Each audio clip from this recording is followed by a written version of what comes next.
السلام علیکم ورحمۃ اللہ۔ فضائل سیام نحمدہ ونصلی علی رسولہ الکریم، اما بعد۔ برادران اسلام، آج کے درس میں روزے کے چند فضائل احادیث کی روشنی میں بیان کیے جا رہے ہیں۔ اللہ تعالی ہم سب کو ان فضائل سے بہرور فرمائے، آمین۔ مغفرت الہی۔ رمضان المبارک کے روزوں کی سب سے بڑی فضیلت یہ ہے کہ اس کے ذریعے بندوں کی مغفرت ہوتی ہے اور ان کے گناہ ختم ہو جاتے ہیں، جیسا کہ ان حدیثوں سے ظاہر ہوتا ہے۔ حضرت ابو ہریرہ رضی اللہ عنہ سے مروی ہے کہ نبی کریم صلی اللہ علیہ وسلم نے فرمایا، جس نے ایمان کے ساتھ اور اجر و ثواب کی امید رکھتے ہوئے رمضان المبارک کے روزے رکھے تو اس کے پچھلے گناہ معاف کر دیے جاتے ہیں۔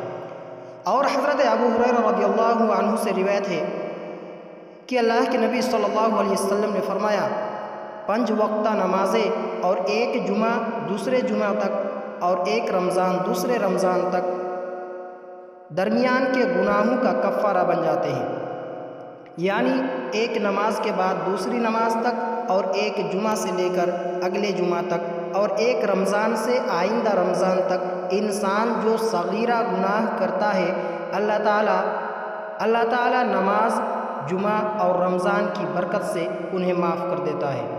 بے شمار اجر و ثواب۔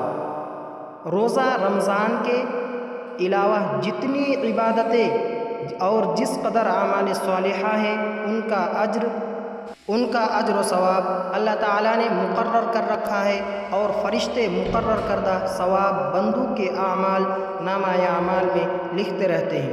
مگر روزہ ایسی عبادت ہے کہ اس کا ثواب بے شمار اور غیر محدود ہے، اور اس کا اجر اللہ تعالیٰ بندوں کو اپنے ہاتھ سے دیتا ہے۔ چنانچہ ایک حدیث قدسی میں اس کی صراحت ہے۔ حضرت ابو ہریرہ رضی اللہ عنہ سے مروی ہے کہ رسول اللہ صلی اللہ علیہ وسلم نے فرمایا کہ اللہ تعالیٰ نے فرمایا، انسان کا ہر عمل اس کے لیے ہے، یعنی اس کا ثواب مقرر ضابطہ کے مطابق اسے ملے گا سوائے روزہ کے، اس لیے کہ روزہ میرے لیے ہے، یعنی بندہ روزہ میری رضا کے لیے رکھتا ہے اور ریا سے دور رہتا ہے، اور اس کا بدلہ میں ہی دوں گا۔ روزہ گناہوں، اللہ کے عذاب اور شیطان کے حربوں سے بچنے کے لیے ڈھال ہے۔ اس لیے جب تم میں سے کسی کے روزہ کا دن ہو تو وہ گندی بات زبان سے نہ نکالے اور نہ چیخے چلائے، نیز اگر کوئی اسے گالی دے یا اس سے جھگڑا کرے تو وہ اپنے روزوں کو بچاتے ہوئے کہہ دے کہ میں روزے سے ہوں، یعنی میں روزے کی حالت میں تمہاری گالی اور جہالت کا جواب نہیں دے سکتا۔ قسم ہے اس ذات کی جس کے ہاتھ میں محمد کی جان ہے، روزے دار کے منہ کی بو اللہ کی مشک کی خوشبو سے زیادہ پسند ہے۔ روزے دار کو 2 مسرتیں حاصل ہوتی ہیں، ایک جب وہ افطار کرتا ہے تو خوش ہوتا ہے، اور دوم اس وقت جب روزہ کی برکت سے وہ اللہ تعالیٰ سے شرف ملاقات حاصل کرے گا تو روزہ کے بے پناہ اجر و ثواب سے بہرور ہو کر وہ خوش ہوگا۔ مسلم کی ایک روایت میں یہ ہے کہ انسان کے ہر عمل کا ثواب اسے 10 گنا سے 700 گنا تک دیا جاتا ہے۔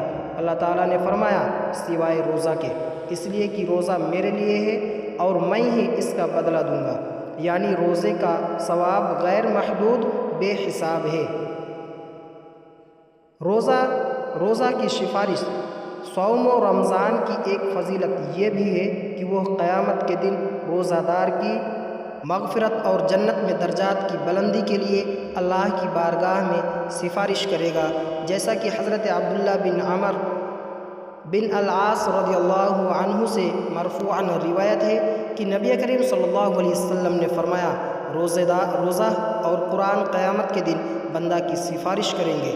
روزہ کہے گا، اے میرے رب، میں نے اس بندہ کو دن میں کھانے اور تمام خواہشات پوری کرنے سے روک دیا تھا، اور یہ بندہ محض تیرے رضا کے لیے دن بھر کھانے پینے اور اپنی ہر خواہش پوری کرنے سے رکا رہا، اس لیے اس کے حق میں میری سفارش قبول فرما۔ اور قرآن عرض کرے گا اے میرے پروردگار میں نے اس بندہ کو رات میں سونے اور آرام کرنے سے روک دیا تھا اور یہ رات کو اپنے بستر سے الگ ہو کر اور اپنی نیند کو تج کر رات میں قرآن کی تلاوت کرتا تھا۔ تراویح اور قیام اللیل کی نمازوں میں قرآن سنتا اور سناتا تھا، اس لیے اس کے بارے میں میری سفارش منظور فرما۔ آپ صلی اللہ علیہ وسلم نے فرمایا کہ اللہ کی بارگاہ میں دونوں کی سفارش قبول کی جائے گی۔ دخول جنت کے لیے خصوصی گیٹ۔ روزہ کی ایک فضیلت یہ بھی ہے کہ اللہ تعالیٰ نے روزے دار کو جنت میں داخل کرنے کے لیے ایک خصوصی دروازہ تیار فرمایا ہے جس کا نام باب الریان ہے۔ حضرت سہل بن سعد رضی اللہ عنہ سے روایت ہے کہ رسول اللہ صلی اللہ علیہ وسلم نے فرمایا جنت میں 8 دروازے ہیں، ان میں سے ایک دروازے کا نام الریان یعنی سیراب کر دینے والا ہے، اس سے صرف روزے دار حضرات ہی داخل ہوں گے۔ آخر میں دعا ہے کہ اللہ تعالیٰ تمام مسلمانوں کو صیام رمضان کے فضائل و برکات سے بہرور فرمائے اور اپنی اس عبادت کو ہمارے لیے آسان بنا دے اور اس کی محبت اور قدر ہمارے دلوں میں پیدا فرمائے۔ آمین۔ السلام علیکم ورحمۃ اللہ۔